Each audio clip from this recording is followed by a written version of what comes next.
Exam द्वार channel पर स्वागत है। लाइक करें हमारी वीडियोज़ को, साथ ही सब्सक्राइब करें और बेल आइकन को दबाएं ताकि आपको नए नए वीडियोज़ मिलते रहें।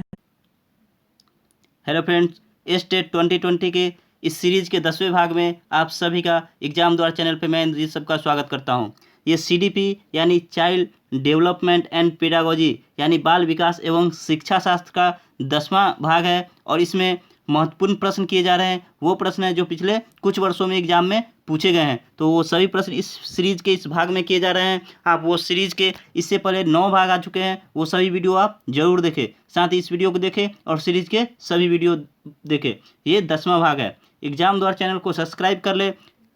आपको बता दें कि आपको सरकारी नौकरी की बेहतर ऑनलाइन तैयारी के लिए एग्जाम द्वार चैनल को सब्सक्राइब कर ले। यहाँ आपको बेहतर नौकरी की तैयारी कराई जाती है। और चलिए शुरू करते हैं अपना आज का पहला क्वेश्चन के साथ। आज का पहला क्वेश्चन है हमारा 176 नंबर क्वेश्चन से शुरू करते हैं। तो देखते हैं क्वेश्चन, आज का ये क्वेश्चन कौन सा है। निम्नलिखित में से कौन सा सही नहीं है, कौन सा कथन सही नहीं है। इसके ऑप्शन है वृद्धि एवं विकास दो अलग आयाम है, वृद्धि जीवन पर्यंत चलती रहती है, वृद्धि विकास की प्रक्रिया का ही एक भाग है, या विकास सतत प्रक्रिया है। तो हमें बताना है कौन सा कथन सही नहीं है, यानी कि इसमें से 3 सही है और एक गलत है। तो हमको गलत बताना है लेकिन वो सही होगा। तो कौन सा गलत है, कौन सही नहीं है। सही नहीं है तो वृद्धि एवं विकास दो अलग आयाम है, बिल्कुल सही। वृद्धि और विकास दो अलग अर्थ है। हाँ, वृद्धि विकास का ही भाग है लेकिन दो अलग अलग है। तो पहला तो ऑप्शन सही है, तो इसलिए ये गलत नहीं है, सही नहीं है, ऐसा नहीं होगा। दूसरा है वृद्धि जीवन पर्यंत चलती है, ये गलत है क्योंकि वृद्धि जीवन पर्यंत नहीं चलती है। वृद्धि मानव का वृद्धि कब तो करता है, जैसे हाथ बढ़ना, पैर बढ़ना, ये आपका हाइट बढ़ेगा, ये सब वृद्धि में आता है। तो ये कब तक बढ़ेगा, एक समय तक बढ़ेगा। किसी की लंबाई बढ़ती है, कुछ समय बाद वो रुक जाती है, वो वृद्धि में आती है। तो वो कुछ समय तक चलेगा, उसके बाद ये रुक जाएगा। लेकिन विकास जीवन पर्यंत चलती रहती है। तो ये ऑप्शन गलत होगा। क्या वृद्धि जीवन पर्यंत चलती है, तो नहीं, ये गलत है। यानी कि कौन सा सही नहीं है, ये गलत है, इसलिए ये सही आंसर है कि ऑप्शन नंबर बी। अगला मुझे पढ़ने की जरूरत नहीं है लेकिन फिर भी मैं पढ़ देता हूँ। क्या वृद्धि विकास की प्रक्रिया का ही एक भाग है, ये हमने इसमें बताया है कि वृद्धि विकास की प्रक्रिया का ही एक भाग है, तो ये सही है।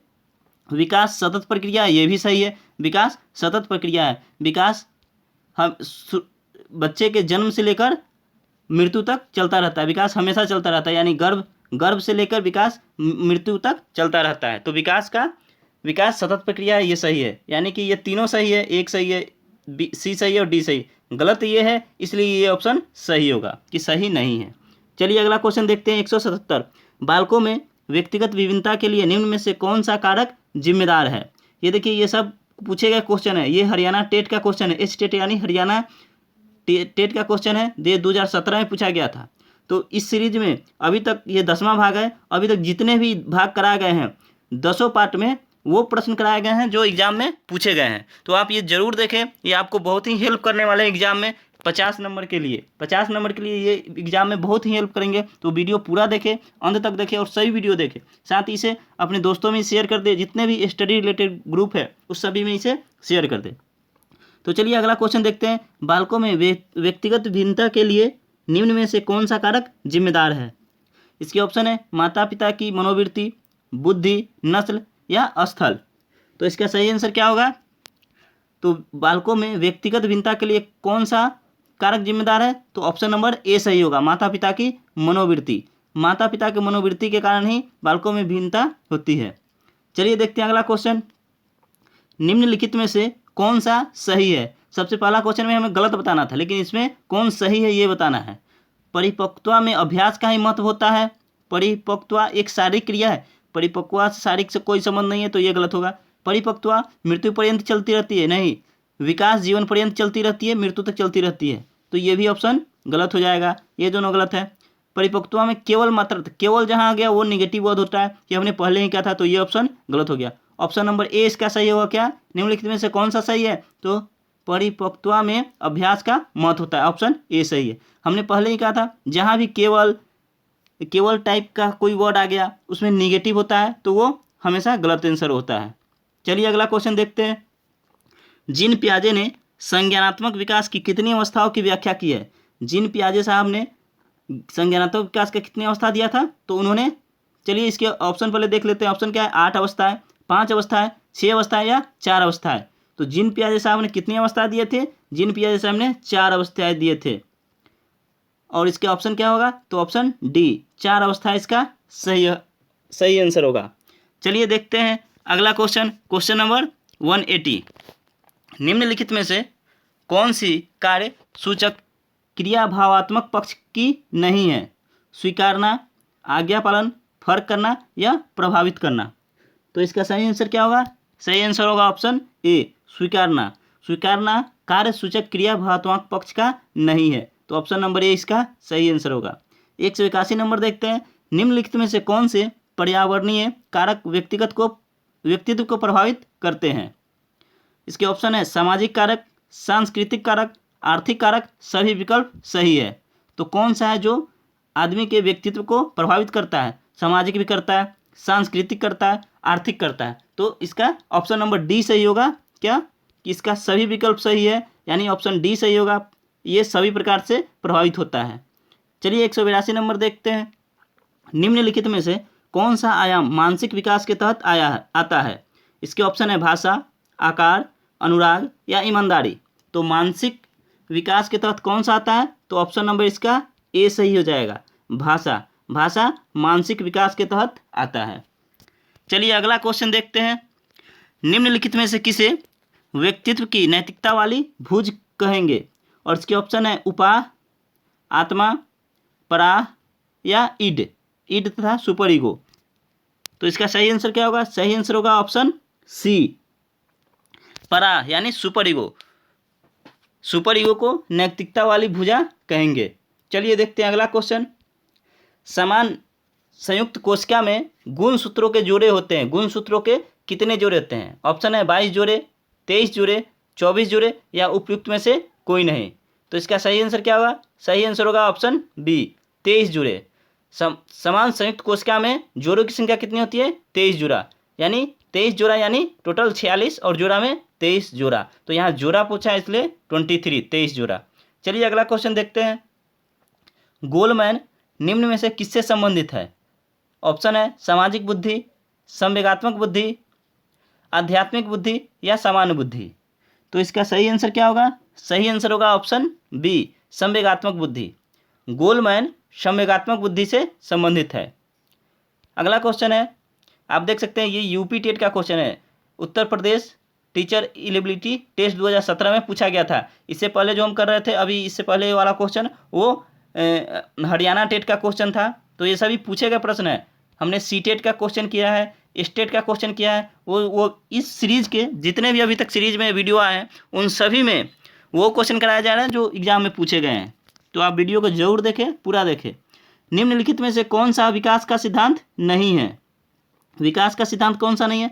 ऑप्शन है अनुकूलित प्रत्यावर्तन सिद्धांत, निरंतर विकास का सिद्धांत, परस्पर संबंध का सिद्धांत, समान प्रतिमान का सिद्धांत। कौन सा नहीं है विकास का सिद्धांत, तो निरंतर विकास का सिद्धांत है, परस्पर संबंध का सिद्धांत है, समान प्रतिमान का सिद्धांत नहीं है। तो कौन सा नहीं है, तो ऑप्शन ए अनुकूलित प्रत्यावर्तन सिद्धांत। ये विकास का कोई सिद्धांत नहीं है, तो ऑप्शन नंबर ए सही हो जाएगा कि ये कोई सिद्धांत नहीं है। चलिए अगला देखते हैं, विकास के परिणाम स्वरूप नवीन विशेषताएं और नवीन योग्यताएं प्रकट होती है, यह कथन किसने दिया है। और इसके ऑप्शन है गेसल, हरलॉक, मेरेडिथ या डगलस और हॉलैंड। तो इसका सही आंसर होगा ऑप्शन बी हरलॉक। यह विकास के परिणाम स्वरूप नवीन विशेषताएं और नवीन योग्यताएं प्रकट होती है, ये हरलॉक साहब ने कहा था। ग्रंथियों के आधार पर व्यक्तित्व के विभिन्न प्रकारों की चर्चा किसने की है। ऑप्शन है क्रेसमर, यूंग, कैनन या स्प्रेंजर। तो इसका सही आंसर क्या होगा, सही आंसर होगा ऑप्शन ए स्प्रेंजर। ग्रंथियों के आधार पर व्यक्तित्व के विभिन्न प्रकारों की चर्चा क्रेसमर साहब ने किया था। चलिए अगला क्वेश्चन देखते हैं, अंतर्मुखी व्यक्तित्व एवं बहिर्मुखी व्यक्तित्व का वर्गीकरण किसने किया है। ऑप्शन है फ्रायड, यूंग, मन या आलपोर्ट। तो इसका सही आंसर होगा ऑप्शन बी यूंग। यूंग साहब ने अंतर्मुखी व्यक्तित्व और बहिर्मुखी व्यक्तित्व के कारण वर्गीकरण किया था। चलिए अगला क्वेश्चन देखते हैं, 190 बच्चों के सामाजिक विकास को प्रभावित करने वाले कारक है, कौन सा कारक है जो सामाजिक विकास को प्रभावित करते हैं बच्चों के? आर्थिक तत्व, सामाजिक परिवेशजन तत्व, शारीरिक तत्व या वंशानुगत तत्व? तो सामाजिक विकास को प्रभावित करने वाले कारक हैं ऑप्शन बी सामाजिक परिवेशजन तत्व, यानी ऑप्शन नंबर इसका बी सही हो जाएगा। 191 नंबर क्वेश्चन है, निम्नलिखित में से कौन सा शारीरिक विकास का एक प्रमुख नियम है? और इसके ऑप्शन है मानसिक विकास से भिन्नता का नियम, अनियमित विकास का नियम, द्रुतगामी विकास का नियम या कल्पना और संवेगात्मक विकास से संबंध का नियम? तो इसका सही आंसर क्या होगा? सही आंसर होगा ऑप्शन नंबर सी द्रुतगामी विकास का नियम। ये शारीरिक विकास का एक प्रमुख नियम है, द्रुतगामी विकास का नियम। ऑप्शन नंबर सी सही हो जाएगा। अब देखते हैं 192, विद्रोह की भावना की प्रकृति निम्न में से किस अवस्था से संबंधित है?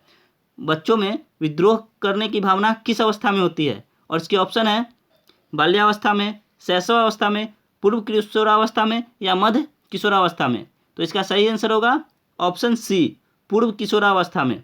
किशोरावस्था के पहले विद्रोह की भावना बच्चों में प्रकट हो जाती है और वो विद्रोह करने शुरू कर देते हैं। चलिए अगला क्वेश्चन देखते हैं। शिक्षण की अंतःक्रियात्मक अवस्था में मुख्य संक्रिया होती है। मुख्य संक्रिया किसकी होती है? ऑप्शन है निदान की, प्रत्यक्षीकरण की, क्रिया और प्रतिक्रिया की या उपयुक्त सभी की? तो इसका सही आंसर होगा ऑप्शन सी क्रिया और प्रतिक्रिया की। चलिए अगला क्वेश्चन देखते हैं 194, निम्नलिखित में से कौन सी बाल्यावस्था की एक विशेषता नहीं है? बाल्यावस्था की विशेषता कौन सी नहीं है? ऑप्शन है सामूहिक की प्रबलता, जिज्ञासा की कमी, अभिवृद्धि में स्थिरता या समूह एवं खेलों में सहभागिता? तो इसका क्या होगा सही आंसर? सही आंसर होगा सामूहिक की प्रबलता, ये तो बच्चों में होती है। जिज्ञासा की कमी, ये देखते हैं अभी। अभिवृद्धि में स्थिरता, ये भी होती है। समूह एवं खेलों में सहभागिता, ये होती है। तो ऑप्शन नंबर क्या हो जाएगा? बी जिज्ञासा की कमी। बच्चों में बाल्यावस्था की एक विशेषता नहीं है, बच्चों में जिज्ञासा बहुत होती है। वो हर बात पे किसी न किसी बात पे प्रश्न पूछते हैं, ये कैसे होगा, वो कैसे होगा, वो कहाँ होगा। तो जिज्ञासा तो नहीं, ये नहीं कर सकते, उनमें जिज्ञासा की कमी है। तो जिज्ञासा की कमी अधिक होती है, अतः ये बाल्यावस्था की विशेषता नहीं है। चलिए देखते हैं अगला क्वेश्चन।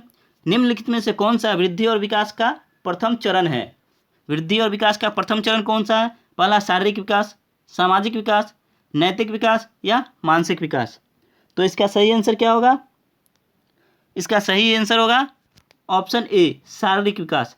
शारीरिक विकास वृद्धि और विकास का प्रथम चरण है। यहीं से शारीरिक विकास से ही शुरू होता है वृद्धि और विकास, तो शारीरिक विकास इसका प्रथम चरण है। बच्चे डैश को छोड़कर अन्य सभी के द्वारा लिंग भूमिकाएं ग्रहण करते हैं। किसके द्वारा? किसको छोड़ के? समाजीकरण से करते हैं, संस्कृति से करते हैं, ट्यूशन से, ये देखते हैं, मीडिया से, ये भी देखते हैं। तो क्या है? बच्चे डैश को छोड़कर अन्य सभी के द्वारा लिंग भूमिकाएं ग्रहण करते हैं। तो ट्यूशन और मीडिया ये दोनों से करते हैं, मीडिया से भी करते हैं, लेकिन ट्यूशन से। ट्यूशन में सिर्फ पढ़ाया जाता है। क्या पढ़ाया जाता है? जो भी उनका सब्जेक्ट हो वो पढ़ाया जाता है ट्यूशन से। तो ये ऑप्शन सही होगा कि ट्यूशन, बच्चे ट्यूशन को छोड़कर अन्य सभी के द्वारा भूमिकाएं ग्रहण करते हैं। अगला क्वेश्चन है, बच्चों में प्रतिभाशालीता डैश के कारण हो सकती है। प्रतिभाशालीता किसके कारण हो सकती है? एक संसाधन समृद्ध वातावरण, सफल माता पिता, एक अनुशासित दिनचर्या या आनुवंशिकता एवं वातावरण के बीच एक अंतःक्रिया? तो इसका सही आंसर क्या होगा? सही आंसर होगा ऑप्शन डी एक आनुवंशिकता और वातावरण के बीच एक अंतःक्रिया के माध्यम से बच्चे प्रतिभाशालीता के कारण हो सकते हैं, यानी बच्चे प्रतिभाशाली हो सकते हैं। अगला क्वेश्चन है, निम्नलिखित में से कौन सा एक संवेग है? डर, ध्यान, उत्तेजना या स्मृति? तो इसका सही आंसर होगा ऑप्शन ए डर। डर एक संवेग है। चलिए देखते हैं अगला क्वेश्चन 199। क्वेश्चन थोड़ा बड़ा है इसलिए मैं पहले क्वेश्चन पढ़ लेता हूँ, फिर इसके ऑप्शन पढ़ेंगे। एक 3 साल का बच्चा बताता है कि दूध बूथ पर एक मशीन द्वारा दूध का उत्पादन होता है, और इसके ऑप्शन है निम्नलिखित में से कौन सा बच्चे की समझ का सबसे अच्छा स्पष्टीकरण प्रदान करता है? ऑप्शन है बच्चे का जवाब दूध बूथ से दूध खरीदने के अपने अनुभव पर आधारित है, बच्चे ने गायों को कभी नहीं देखा है, बच्चे का परिवार बच्चे को प्रेरक वातावरण प्रदान नहीं करता, या बच्चे को दुनिया का बहुत सीमित आवरण ज्ञान है। तो इसका सही आंसर क्या होगा? अब बच्चा क्या बोलता है? बच्चा बोलता है, एक 3 साल का बच्चा है जो अपने घर जाता है और कहता है दूध बूथ पे एक मशीन द्वारा, क्या है, दूध बूथ पर एक मशीन द्वारा दूध का उत्पादन होता है। तो इससे बच्चा जो देखता है वही आकर बोलता है। तो इसका क्या होगा, तो बच्चे की समझ का अच्छा स्पष्टीकरण क्या है, प्रदान करता है कि बच्चे का जवाब दूध बूथ से दूध खरीदने के अपने अनुभव पर आधारित है। बच्चा जो देखता है वही आकर अपने घर पे कहता है क्या, कि दूध बूथ पे दूध क्या है, ये है कि दूध बूथ पे एक मशीन द्वारा दूध का उत्पादन होता है। ये बच्चे ने वहाँ देखा और वो आप अपने आकर घर पे कहा। तो ऑप्शन नंबर इसका ये सही हो जाएगा कि बच्चे का जवाब दूध बूथ पर दूध खरीदने के अपने अनुभव पर आधारित है। चलिए अगला क्वेश्चन देखते हैं। 200 नंबर क्वेश्चन है और ये आज का ये अंतिम क्वेश्चन होगा हमारा। निम्नलिखित में से कौन सा कथन पियाजे के सिद्धांत के अनुसार कहा नहीं जा सकता? पियाजे के सिद्धांत के अनुसार नहीं कहा जा सकता। क्या बच्चे अपनी दुनिया के बारे में ज्ञान का निर्माण और उपयोग करते हैं? ये कह सकते हैं, ये सही है। निरंतर अभ्यास के अधिगम होता है। बच्चे अपने पर्यावरण पर क्रिया करते हैं या विकास गुणात्मक चरणों में होता है? तो विकास गुणात्मक चरणों में होता है। बच्चे अपने पर्यावरण पर क्रिया करते हैं। निरंतर अभ्यास के अधिगम होता है। ये पियाजे के कथन के अनुसार कहा नहीं जा सकता है। तो ऑप्शन नंबर इसका बी सही होगा। आपको बता दें, एग्जाम द्वारा चैनल को सब्सक्राइब कर लीजिएगा। साथ ही अगर आप चैनल पर नए हैं तो वीडियो को लाइक और शेयर कर दे। साथ ही चैनल को सब्सक्राइब कर ले और सब्सक्राइब के बगल में बेल आइकन है उसे ही दबा ले, जिससे हर वीडियो का नोटिफिकेशन आपको मिलता रहे। आप हमारे चैनल एग्जाम द्वार पे मैथ, जीके और रीजनिंग के वीडियो देख सकते हैं। सभी का लिंक इस वीडियो के डिस्क्रिप्शन बॉक्स में दे दिया गया है। साथ ही आपको बता दें कि CDP child development and pedagogy के साथ ही स्टेट के लिए सामाजिक विज्ञान का सीरीज भी चलाया जा रहा है। वो वीडियो भी आप जरूर देखें, उसका वीडियो भी अपलोड कर दिया गया है। तो स्टेट सामाजिक विज्ञान का सीरीज चलाया जा रहा है, उसका वीडियो भी देखें। वो उसमें भी वो प्रश्न कराए जा रहे हैं जो किसी न किसी एग्जाम में पूछे गए हैं, चाहे वो स्टेट हो, सीटेट हो और भी कई सारे राज्य के एग्जाम है, उन सभी में पूछे गए हैं। वो क्वेश्चन ही उसमें कराए जा रहे हैं। तो वो वीडियो भी देखें, साथ ही ये भी देखें। और इसी के साथ हमारा आज का ये सेशन समाप्त होता है। हम आपसे मिलेंगे फिर।